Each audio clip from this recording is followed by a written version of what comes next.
প্রিয় শিক্ষার্থীরা, তোমাদের মধ্যে যারা এইচএসসি 26 ব্যাচের শিক্ষার্থী আছো, তোমরা এই ভিডিওটা শেষ পর্যন্ত দেখো। তোমাদের আমি 10টা মিনিট সময় নিব।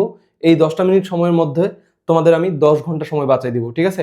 আর যারা অন্যান্য ব্যাচের স্টুডেন্ট আছো, তোমাদের পরিচিত কেউ যদি এইচএসসি 26 ব্যাচের শিক্ষার্থী থাকে, তাদেরকে এই ভিডিওটা শেয়ার করবা, অবশ্যই করবা, ঠিক আছে? তার অনেক হেল্প হবে।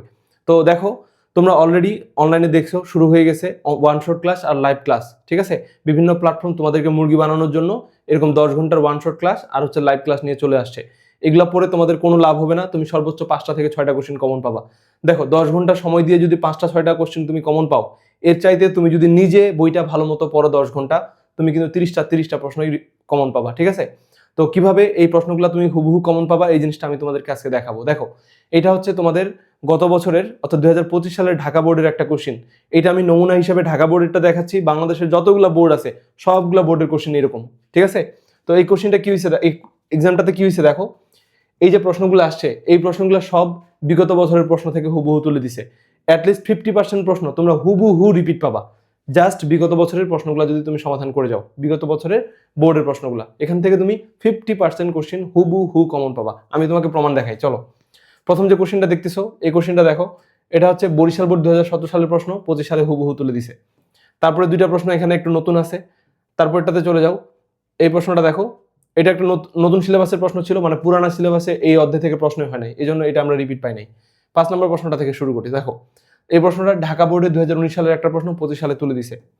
তারপরে প্রশ্নটা দেখো, সিলেট বোর্ড 2022 সালের একটা প্রশ্ন, 25 সালে তুলে দিছে। তারপরে প্রশ্নটা দেখো, বরিশাল বোর্ড 17 সালে একটা প্রশ্ন, 25 সালে তুলে দিছে। তারপরে প্রশ্নটা দেখো, ঢাকা বোর্ড 17 সালে একটা প্রশ্ন, ঢাকা বোর্ড 25 সালে তুলে দিছে।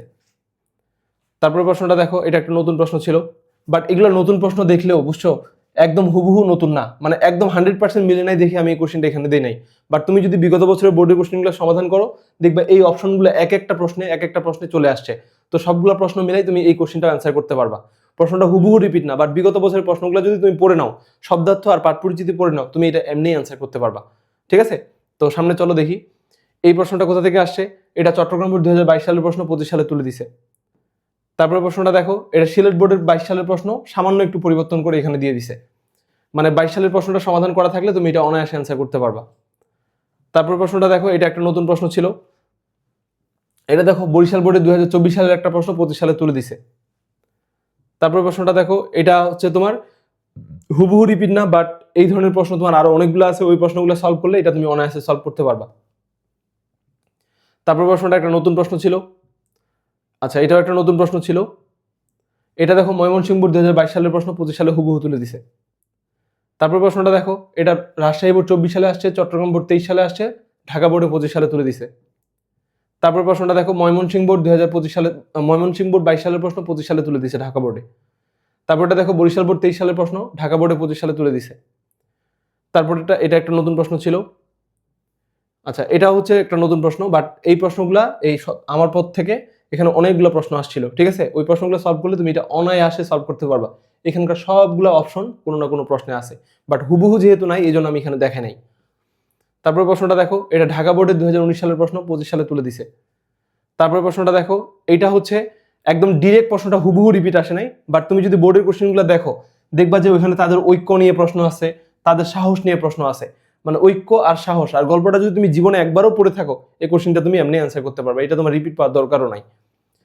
তারপর প্রশ্নটা দেখো, এটা একটা নতুন প্রশ্ন ছিল। তারপরটা দেখো, দিনাজপুর বোর্ড 23 সালের প্রশ্ন, 25 সালে তুলে দিছে। এটা একটা নতুন প্রশ্ন ছিল।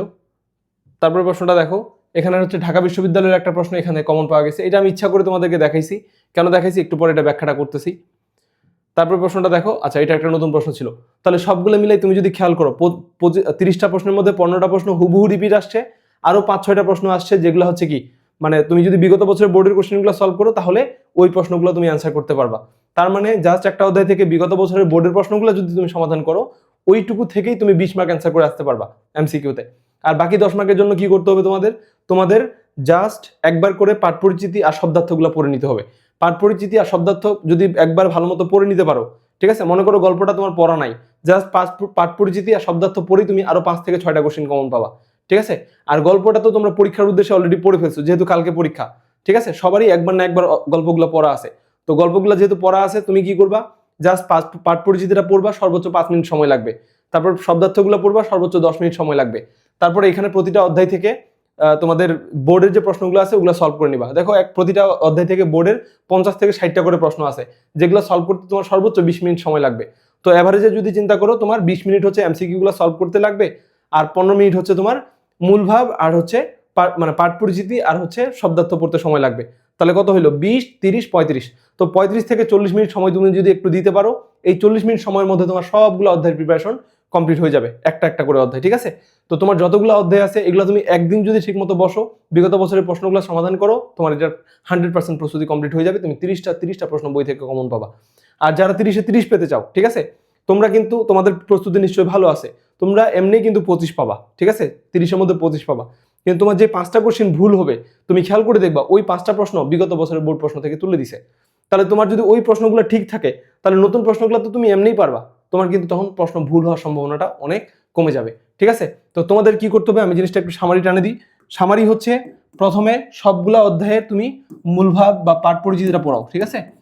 পাঠ পরিচিতি। 2 নাম্বার হচ্ছে কি পড়বা, জাস্ট শব্দার্থগুলো পড়ে ফেলো। শব্দার্থ থেকে প্রচুর পরিমাণে প্রশ্ন হয়, এই দুটা পড়তে তোমার 10 থেকে 15 মিনিট সময় লাগবে। 3 নাম্বার কাজ হবে তোমার কি, বিগত বছরের বোর্ড প্রশ্ন। বিগত বছরের বোর্ড প্রশ্ন, তো এইটা তোমার 2017 থেকে 2025 পর্যন্ত পড়লেই হবে। 2017 থেকে 2025 পর্যন্ত যে বোর্ডের প্রশ্নগুলো আসছে, ওই বোর্ডের প্রশ্নগুলো সমাধান করো, দ্যাটস এনাফ। এখান থেকে তুমি সব কোশ্চেন কমন পাবা। তোমার এখন পরীক্ষার আগের রাতে, পরীক্ষার আগের দিন তোমার live class, one shot class এগুলো করে সময় নষ্ট করার কোনো দরকার নাই। ওই ক্লাসটা যে দিচ্ছে, এইটাতে তোমাদেরকে মুরগি বানানোর জন্য দিচ্ছে। এখানে তাদের কোনো তোমাদের লাভ করার জন্য, তোমাদের হেল্প করার তাদের উদ্দেশ্য না, ঠিক আছে? এগুলা করে তোমরা সময় নষ্ট করবা না, নিজে পড়ো, সবগুলো কোশ্চেন কমন পাবা। আমি তো তোমাদেরকে এখানে দেখাইলাম যে বোর্ডের প্রশ্ন থেকে অ্যাটলিস্ট 50% প্রশ্ন তুমি হুবহু রিপিট পাবা। তো এখন দেখো, তোমাদের যে গিফটের কথা বলতেছিলাম, এই গিফটটা কি? গিফটটা হচ্ছে এই যে অধ্যায় ভিত্তিক তোমাদের বোর্ডের প্রশ্নগুলো দরকার, এগুলো তুমি কোথায় পাবা? দেখো আমার এখানে যদি তোমাদেরকে দেখাই, এক সেকেন্ড একটু, সেটা হচ্ছে গিয়ে এই যে এটা হচ্ছে আমাদের Dhaka HSC Bangla 360 degree preparation batch. এটা মূলত আমার এইচএসসি 27 ব্যাচ, এইচএসসি 28 ব্যাচকে উদ্দেশ্য করে বানানো, ঠিক আছে? এবং তোমাদের এডমিশনের সময়ের জন্য বানানো। বাট তোমাদের যেহেতু এই লাইভ ক্লাস আর ওয়ান শট ক্লাস নিয়ে সবার সময় নষ্ট করা হচ্ছে, এটা দেখে আমি আর থাকতে পারলাম না। তোমাদের এই কোর্সটা আমার এখনো কমপ্লিট হয়নি, এখানে সৃজনশীলের কাজটা এখনো বাকি আছে, বাট এমসিকিউর কাজটা কমপ্লিট করা আছে। তোমরা এখানে ঢুকে প্রতিটা অধ্যায়ের কোশ্চেন একদম দেখবা যে যতগুলা প্রশ্ন আছে সবগুলা এখানে চ্যাপ্টার ওয়াইজ দেওয়া আছে। যেমন ধরো এখানে হচ্ছে যৌবনের গান, এই যে অধ্যায়টা আছে, এটা হচ্ছে ঢাকা ইউনিভার্সিটির যতগুলো ইউনিট আছে সব ইউনিটের কোশ্চেন, কারণ এই অধ্যায়টা তো তোমাদের বোর্ডে ছিল না। তো এখানে তুমি ঢাকা ইউনিভার্সিটির কোশ্চেনগুলো এখান থেকে অ্যান্সার করে ফেলতে পারবা, ঠিক আছে? তাহলে তোমার একবার ইম্পর্টেন্ট লাইনগুলো প্র্যাকটিস হয়ে যাবে। তো যেমন ধরো এখানে তুমি আসলে দেখবা এরকম স্টার্ট একটা এক্সাম আসবে, তুমি এখানকার যে কোনো একটা কোশ্চেন চাইলে এখানে পরীক্ষাটাও দিয়ে ফেলতে পারবা। পরীক্ষাটা দিয়ে সাবমিট করে দিলে কি হবে, এখানে তোমার সবগুলা প্রশ্ন উত্তর দেখাবে, কয়টা ভুল হয়েছে না হয়েছে সবকিছু তুমি দেখতে পারবা, ঠিক আছে?